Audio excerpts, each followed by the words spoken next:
الحمد لله رب العالمين والعاقبة للمتقين والصلاة والسلام على أشرف الأنبياء والمرسلين وعلى آله الطيبين الطاهرين وأصحابه الهادين المهديين أما بعد فقد قال الله تبارك وتعالى في الكلام المجيد والفرقان الحميد فأعوذ بالله من الشيطان الرجيم بسم الله الرحمن الرحيم ألا إن أولياء الله لا خوف عليهم ولا هم يحزنون صدق الله المولانا العظيم وصدق رسوله النبي الكريم المكين الأمين ونحن على ذلك لمن الشاهدين والشاكرين والحمد لله رب العالمين إن الله وملائكته يصلون على النبي يا أيها الذين آمنوا صلوا عليه وسلموا تسليما اللهم صل على سيدنا محمد وعلى آل سيدنا محمد وبارك وسلم صلوا عليه صلاة وسلام عليك يا حبيبي يا رسول الله صلی اللہ تعالی علیہ وسلم۔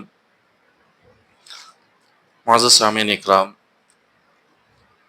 گزشتہ جمعہ غوث پاک رضی اللہ تعالی عنہ کی مبارک زندگی کا کچھ حصہ بیان کیا گیا تھا، آپ کے بچپن کے حالات کو بیان کیا گیا تھا۔ آج اسی سلسلے کو آگے بڑھاتے ہوئے حضرت غوث العالم دستگیر رضی اللہ تعالی عنہ نے کس طرح علم دین حاصل کرنے کے لیے آپ نے مشکلات کو برداشت کیا اور کہاں آپ نے علم حاصل کیا، آپ کے اساتذہ کون کون تھے، آپ کے شیوخین کون کون تھے، ان تمام باتوں کو آج ذکر کیا جائے گا۔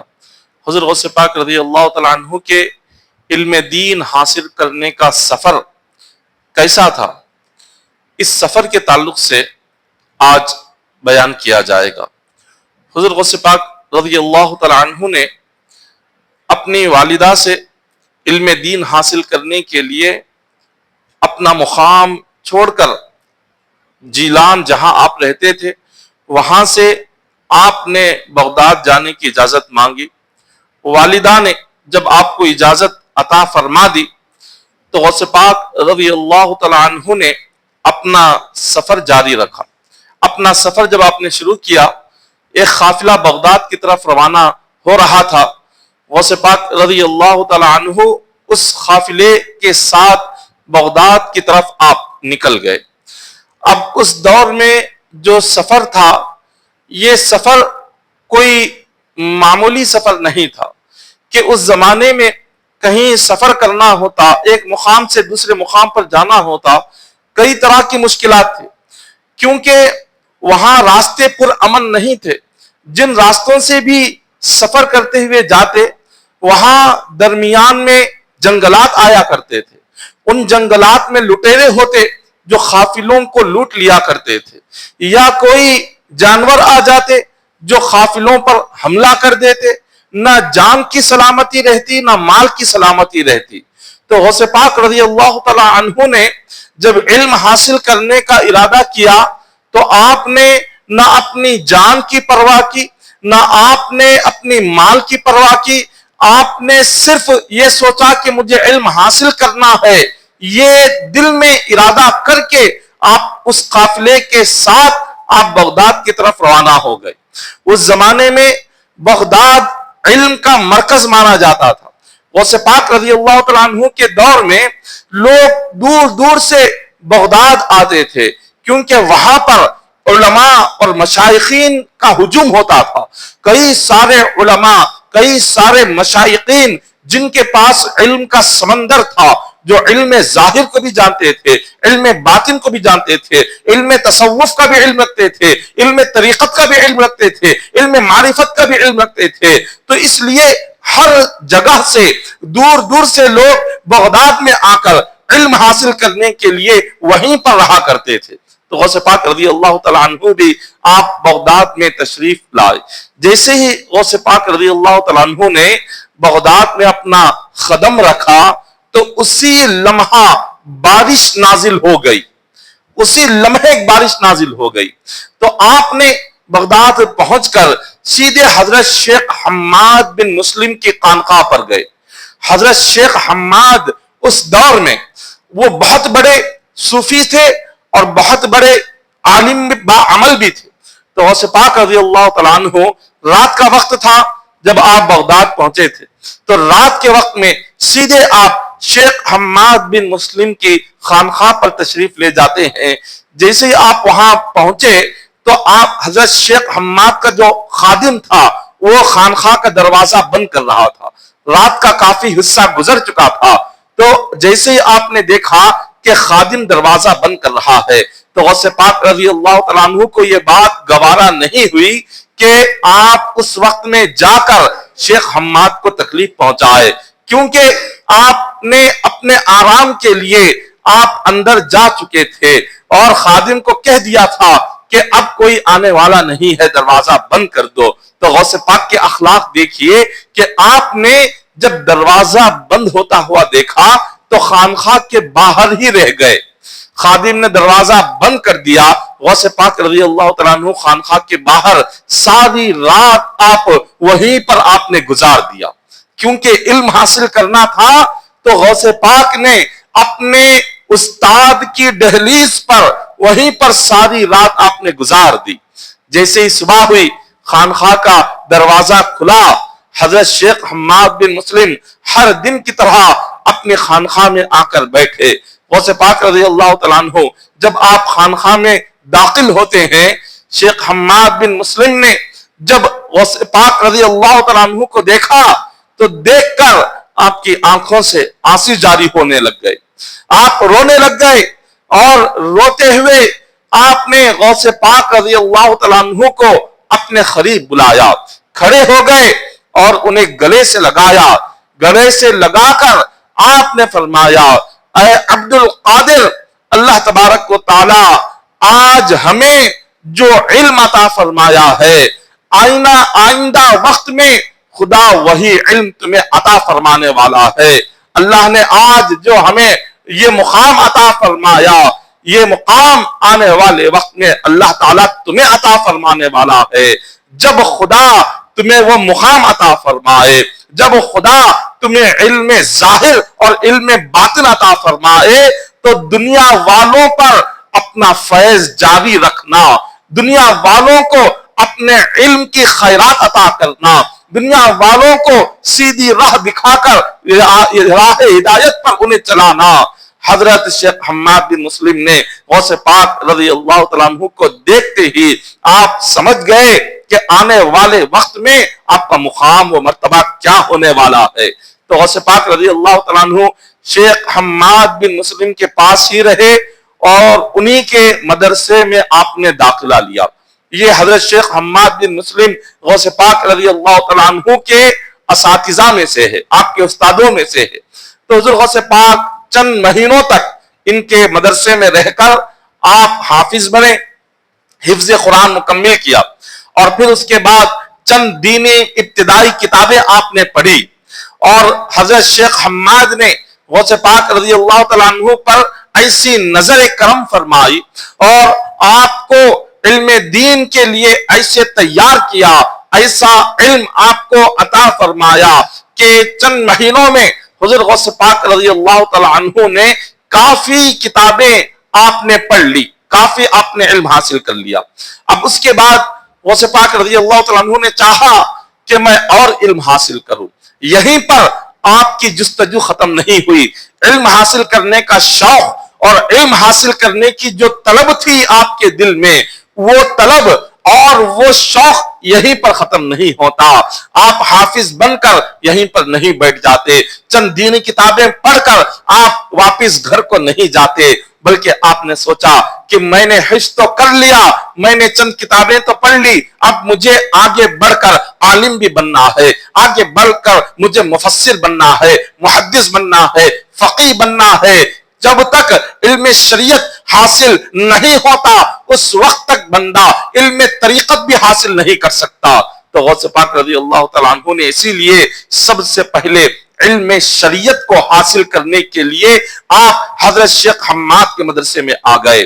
اب وہاں سے آپ نے شیخ حماد سے اجازت لی، کہا کہ حضور میں اور علم حاصل کرنے کے لیے ایک دوسرے مدرسے میں جانا چاہتا ہوں۔ حضرت شیخ حماد نے انہیں اجازت دے دی تو غوث پاک رضی اللہ تعالیٰ عنہ اس مدرسے سے نکلے، اور ایک دوسرا مدرسہ تھا اس دور میں بغداد کی سرزمین پر کہ جس مدرسے کا نام مدرسہ احناف ہے۔ مدرسہ احناف بھی اس دور کا بہت بڑا مدرسہ تھا، اور مدرسہ نظامیہ یہ دوسرا مدرسہ جو بغداد کا بہت بڑا تھا۔ غوث پاک رضی اللہ تعالیٰ عنہ نہ مدرسہ نظامیہ میں جاتے ہیں نہ مدرسہ احناف میں جاتے ہیں، بلکہ ایک اور تیسرا مدرسہ جس کا نام مدرسہ باب العز تھا، غوث پاک مدرسہ باب العز میں داخلہ لیتے ہیں۔ یہ کون ہے؟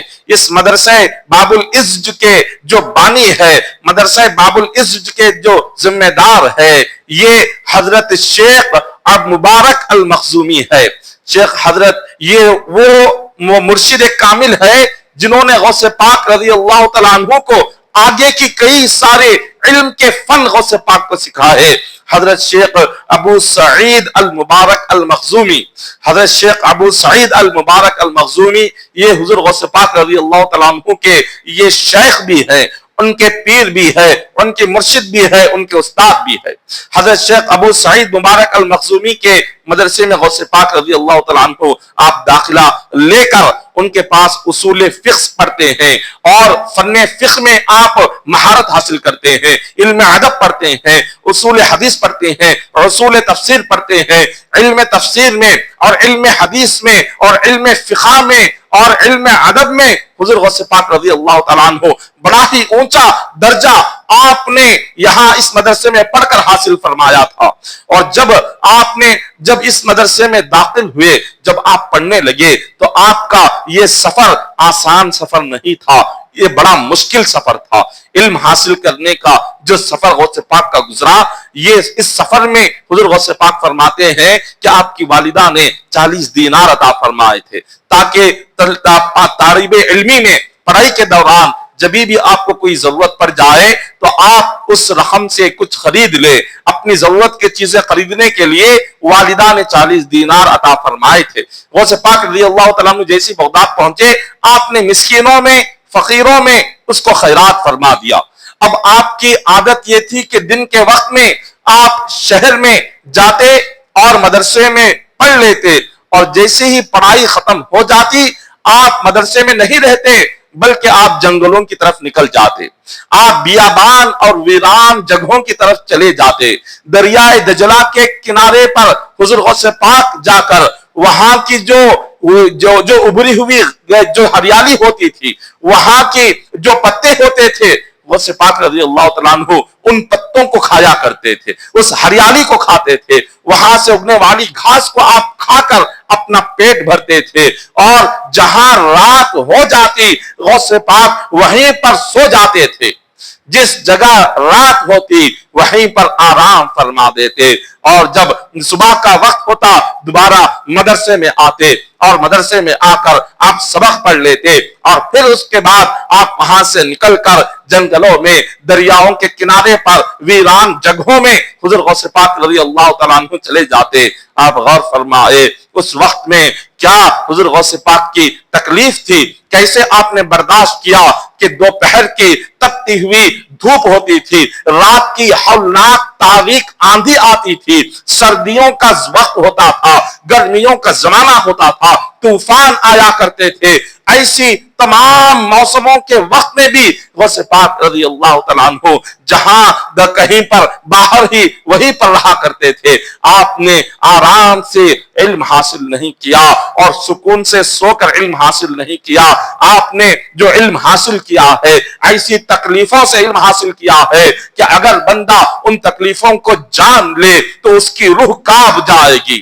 حضور غوث پاک فرماتے ہیں کہ بغداد پہنچنے کے بعد 1 سال تک جب آپ بڑی تکلیفوں کے ساتھ علم حاصل کر رہے تھے، آپ کی والدہ نے 1 سال کے بعد کچھ رقم اور بھیجا، تو اس رقم کو ایک شخص لا کر غوث پاک کے ہاتھ میں دے دیتا ہے، کہتا ہے کہ آپ کی والدہ نے آپ کے خرچ کے لیے رقم عطا فرمائی ہے، آپ کی اگر جو بھی ضرورت ہو آپ اس سے اپنی ضرورت پوری کر لے۔ تو غوث پاک اس رقم کو اپنے پاس نہیں رکھتے، بلکہ آپ اس رقم کو لیتے ہیں اور فقیروں اور مسکینوں میں اس کو خرچ کر دیتے ہیں، تقسیم کر دیتے ہیں، اور پھر فاقے پر فاقے کرتے ہیں، اور پھر بھوکے رہتے ہیں، پیاسے رہتے ہیں۔ کتنا آپ کی والدہ جو بھی آپ کو دے کر بھیجتی تھی اپنے خرچ کے لیے، اپنے کھانے پینے کے لیے، غوث پاک اس کو کبھی اپنے پاس آپ نے اٹھا کر نہیں رکھا، کبھی آپ نے جمع کر نہیں رکھا۔ جو بھی آپ کے پاس ہوتا تھا آپ اس کو فقیروں میں تقسیم کر دیتے، آپ اس کو مسکینوں میں تقسیم کر دیتے، بھوکوں کو کھلانے میں تقسیم کر دیتے۔ ایک دن غوث پاک فرماتے ہیں ایسا سخت وقت گزرا علم حاصل کرنے کے دوران کہ چند روز تک آپ نے نہ کچھ کھایا نہ کچھ پیا، نہ کھانے کو کچھ تھا نہ پینے کو کچھ تھا۔ اتنی سخت آپ کو بھوک لگ رہی تھی کہ غوث پاک نے سوچا کہ چلو دریائے دجلہ کے پاس جا کر وہاں سے جو ہریالی اگتی ہے اسی ہریالی کو کھا کر اپنی اس بھوک کو مٹاؤ۔ اگر کوئی درخت کے پتے وہاں نظر آ جائے ان درخت کے پتوں کو کھا کر اپنی بھوک مٹاؤ، یہ سوچ کر آپ دریائے دجلہ کے کنارے پر پہنچے۔ جب وہاں آپ گئے تو آپ نے دیکھا آپ سے پہلے ہی وہاں چند بھوکے پیاسے لوگ بیٹھے ہوئے ہیں، اور وہ وہاں سے ہریالی توڑ کر کھا رہے ہیں، وہاں سے درخت کے پتے توڑ کر کھا رہے ہیں۔ حضرت غوث پاک رضی اللہ تعالیٰ عنہ نے جب یہ منظر دیکھا تو آپ نے سوچا کہ اگر میں وہاں جاؤں گا تو میری وجہ سے انہیں تکلیف ہوگی، بہتر ہے میں وہاں نہ جاؤں۔ آپ وہاں نہیں گئے، آپ واپس پلٹ کر آ گئے۔ جب واپس آئے تو غوث پاک فرماتے ہیں میں بھوک سے اتنا کمزور ہو چکا تھا، ایسے لگنے لگا کہ جیسے میری موت واقع ہو جائے گی، مجھ پر موت آ جائے گی بھوک کی وجہ سے، اتنی بھوک آپ کو لگ رہی تھی۔ پھر آپ فرماتے ہیں میں ایک مسجد دیکھی، اس مسجد کے اندر میں داخل ہو گیا۔ جب مسجد میں جا کر میں بیٹھا تو ایک نوجوان ایک روٹی اور بھنا ہوا گوشت لے کر وہ مسجد میں آتا ہے، اور وہ اس کو لے کر وہ کھا رہا تھا۔ حضرت غوث پاک کے دل سے یہ آواز آ رہی تھی، آپ کا نفس کہہ رہا تھا، پیٹ کہہ رہا تھا کہ عبد القادر ہم اور برداشت نہیں کر سکتے، یہ جو شخص کھا رہا ہے اس سے کچھ مانگ لو اور اپنی اس بھوک کو مٹا دو اور ہمیں تھوڑا سا سکون پہنچاؤ۔ پیٹ سے آواز آ رہی تھی کہ عبد القادر ہم اور بھوک کی تکلیف برداشت نہیں کر سکتے۔ غوث پاک رضی اللہ تعالیٰ عنہ اپنے پیٹ سے کہتے ہیں کہ یہ کیا حرکت ہے، یہ کیا حرکت ہے، اگر اللہ مجھے بھوکا رکھنا چاہتا ہے اسی بھوک سے میں مرنے کو تیار ہوں، مگر میں خدا کے سوا کسی اور کے آگے ہاتھ نہیں پھیلاؤں گا۔ اگر اللہ مجھے اسی بھوک میں موت بھی دے دے تو اس کی موت کو میں برداشت کر لوں گا، میں مر جاؤں گا، لیکن میں اس شخص کے پاس جا کر ایک لقمہ بھی روٹی کا نہیں مانگوں گا۔ اللہ پر اتنا یقین حضرت غوث پاک رضی اللہ تعالیٰ عنہ کو، اللہ کی ذات پر ایسا بھروسہ، آپ اپنے آپ سے کہہ رہے ہیں کہ اگر اللہ تعالیٰ میری حالت کو جانتا ہے، خدا کو معلوم ہے کہ میں بھوکا ہوں، اگر مولا مجھے کھلانا چاہتا ہے تو وہ خود مجھے اگر کھلائے گا تب میں کھاؤں گا، میں جا کر اس سے مانگوں گا نہیں۔ بس آپ اسی چیز کو اپنے دل میں لے کر بیٹھے ہوئے تھے کہ وہ نوجوان غوث پاک سے کہتا ہے کہ آئیے آپ میرے ساتھ کچھ تناول فرمائیے، میرے ساتھ آپ کچھ کھا لیں۔ حضرت غوث پاک رضی اللہ تعالیٰ عنہ نے منع کیا، کہا کہ نہیں آپ ہی تناول فرمائیے، میں آپ کے ساتھ شامل نہیں ہوں گا۔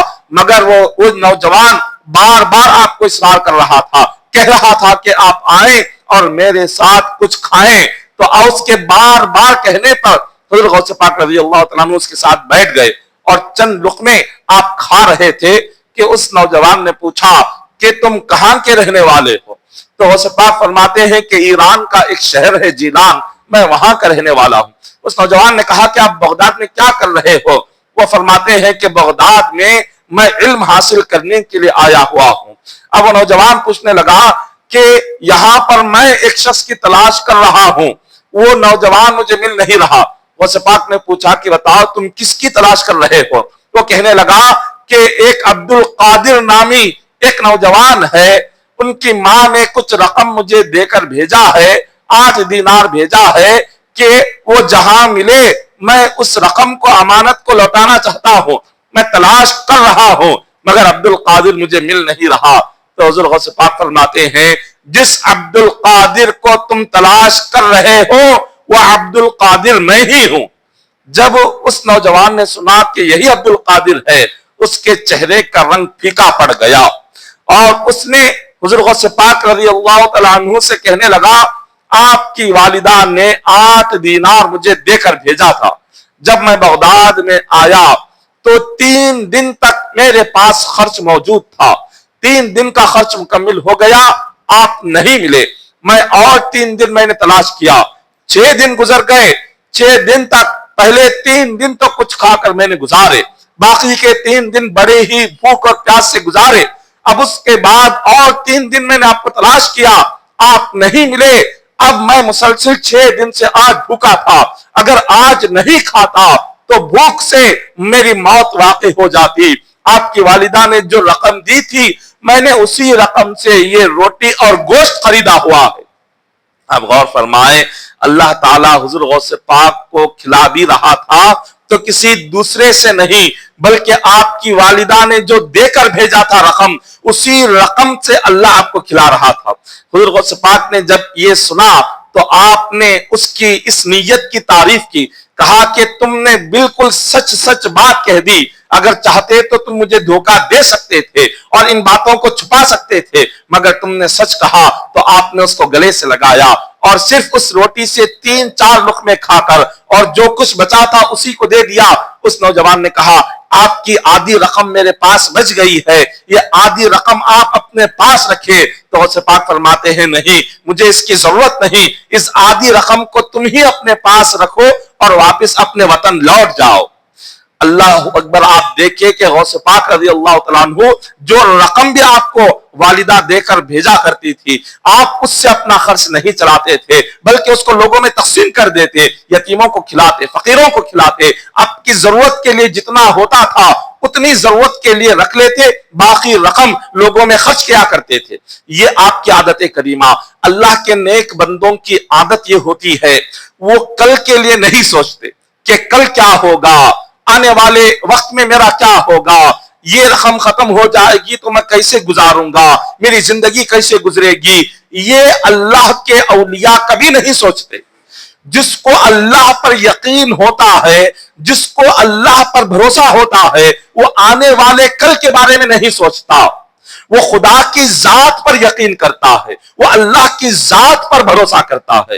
اور جس کا یقین اللہ پر کمزور ہو جائے وہی بندہ سوچتا ہے کہ کل کیا ہوگا, وہی بندہ سوچتا ہے کہ آنے والے وقت میں میرا کیا ہوگا. یہ اللہ پر یقین کمزور ہونے کی نشانی ہوتی ہے. اللہ کے ولی ایسا نہیں سوچتے. حضور غوث پاک رضی اللہ تعالیٰ عنہ ابھی اپنے پڑھائی کے زمانے میں ہیں, آپ ابھی بغداد میں پڑھنے کے لیے آئے ہیں, اور بغداد میں جب علم حاصل کرنے کے لیے آئے ہیں, قرآن اور حدیث کا علم پڑھنے کے لیے آئے ہیں, تو آسانی کے ساتھ علم دین حاصل نہیں ہوتا. علم دین حاصل ہونے کے لیے بندے کو بہت بڑی پریشانیوں کا سامنا کرنا پڑتا ہے. علم دین کسی کو جو ملتا ہے, قرآن کا علم, حدیث کا علم, تفسیر کا علم, یہ آسانی سے نہیں ملتا. دنیاوی علم بڑی آسانی سے ہم پڑھ لیتے ہیں, دنیاوی علم اسکول اور کالج میں بڑی آسانی سے مل جاتا ہے, لیکن قرآن کا علم, حدیث کا علم, تفسیر کا علم, فقہ کا علم آسانی سے نہیں ملتا. اس کے لیے بڑی آزمائشیں ہوتی ہیں, بڑے امتحان آتے ہیں, بڑی کٹھن پریشانیاں آتی ہے. غوث پاک رضی اللہ تعالیٰ عنہ نے کیسی تکلیفوں کا سامنا کیا. آپ فرماتے ہیں کہ مسلسل 20 دن جب میں پڑھ رہا تھا بغداد میں مدرسے میں, 20 دن تک مجھے کچھ کھانے پینے کو نہیں ملا. 20 دن گزر گئے. سوچے کہ ایک طالب علم جو اپنا شہر چھوڑ کر, اپنا گھر چھوڑ کر, اپنی والدہ کو چھوڑ کر ایک نوجوان دوسرے شہر آیا ہوا ہے اور وہ پڑھ رہے ہیں, ان کے پاس نہ کھانے کو کچھ ہے نہ پینے کو کچھ ہے۔ حضور غوث پاک مدرسے میں سوتے نہیں تھے، حضور غوث پاک صرف دن میں مدرسے میں آتے تھے، پڑھ لیتے تھے، جیسے ہی پڑھنا مکمل ہو جاتا تھا آپ سیدھے جنگل میں چلے جاتے تھے، کہیں دریائے دجلہ کے کنارے پر چلے جاتے تھے، ویران جگہوں میں چلے جاتے تھے، کھنڈرات میں چلے جاتے تھے، وہیں پر رات میں سوتے تھے۔ اگر رات میں کیسا وقت، کبھی رات میں بارش بھی ہوتی، رات میں سردیوں کا زمانہ ہوتا اور کبھی شبنم پڑتا اور سخت سردیاں آتی، بیماری ہوتی، ایسے حالات میں بھی غوث پاک رضی اللہ تعالیٰ عنہ جنگلات میں تنہا آپ سویا کرتے تھے۔ نہ بستر تھا، نہ تکیہ تھا، نہ آپ کے سر پر چھت تھی، کچھ نہیں تھا۔ کیسی تکلیفیں گزاری غوث پاک نے۔ یہ تکلیفیں کس لیے ہے؟ یہ تکلیفیں صرف علم حاصل کرنے کے لیے، دین کا علم پڑھنے کے لیے، قرآن پڑھنے کے لیے، حدیث پڑھنے کے لیے آپ نے ایسی تکلیفوں کو برداشت کیا۔ ہم غوث پاک کے کرامتوں کو، ان کے مقام و مرتبے کو سنتے ہیں، لیکن یہ مقام پر پہنچنے کے لیے غوث پاک نے کیا کیا قربانیاں دی ہیں، جب تک اس کو جانیں گے نہیں، غوث پاک کے مقام کو پہچانیں گے نہیں۔ غوث پاک ایسے ہی غوث العظم نہیں بنے، ایسے ہی آپ محبوب سبحانی نہیں بنے، ایسے ہی آپ اللہ کی بارگاہ میں خطب نہیں بنے، آپ نے قربانیاں دی ہے۔ کیسی قربانی؟ آپ فرماتے ہیں 20 دن تک میں جب پڑھنے کے لیے مدرسے کو آیا کھانے کو کچھ نہیں ملا، 20 دن بھوکا پیسا رہا۔ اب اس کے بعد اس وقت بغداد میں جو بادشاہ تھا، جو بھی بھوکے ہوتے یا جو بھی ضرورت مند ہوتے وہ بادشاہ کے محل میں جاتے، بادشاہ ان کے لیے لنگر کا اہتمام کیا کرتا تھا۔ غوث پاک رضی اللہ تعالیٰ عنہ نے سوچا کہ 20 دن تو کھانے کو کچھ نہیں ملا ہے، چلو بادشاہ کے محل پر پہنچتے ہیں، وہاں لنگر عام کا اہتمام ہوگا۔ جب وہاں پر غوث پاک پہنچے تو فرماتے ہیں میں نے دیکھا کہ مجھ سے پہلے 40 اولیاء اسی رزق کے لیے بیٹھے ہوئے ہیں۔ 40 اولیاء میرے جانے سے پہلے بادشاہ کے محل میں لنگر کے انتظار میں، رزق کے انتظار میں بیٹھے ہوئے۔ غوث پاک نے سوچا کہ اگر میں جاؤں گا تو میری وجہ سے کہیں ان کے رزق میں کمی نہ آ جائے، ان کے کھانے پینے میں کہیں کمی نہ آ جائے، یہ سوچ کر اب واپس لوٹ کر آتے ہیں، وہاں نہیں جاتے۔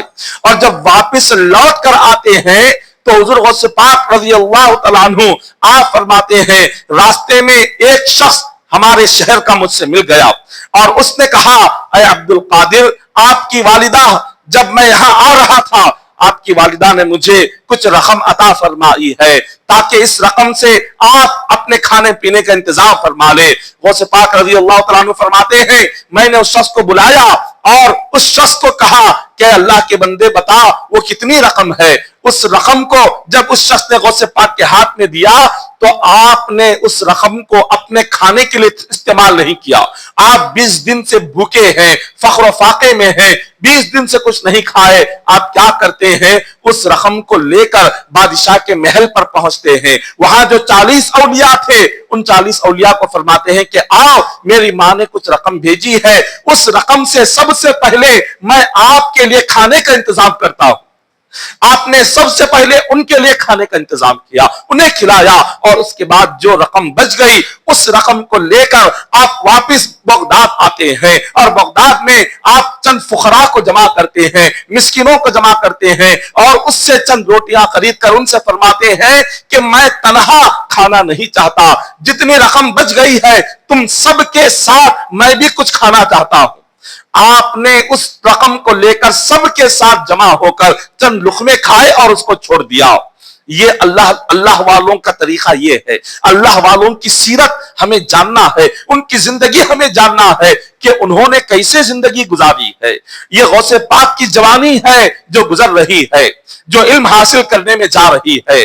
اب آگے آپ فرماتے ہیں کہ آپ نے جب علم حاصل کرنے کے لیے جب ابھی بغداد میں پڑھ رہے تھے تو اس شخص نے، ایک شخص آپ کے پاس آیا، آپ بازار سے گزر رہے تھے، اس نے آپ کے ہاتھ میں کچھ رقم دے دی اور کہا کہ اس رقم سے جاؤ کچھ روٹی اور کچھ میٹھا خرید لو اور اس سے کھا لو۔ غوث پاک فرماتے ہیں اس رقم کو میں نے دیکھا اور اتنا میں تکلیف میں تھا اور ایسی بھوک اور پیاس میں تھا کہ میں نے جا کر اس رقم سے روٹی کو خرید لیا، کچھ میٹھا خرید لیا۔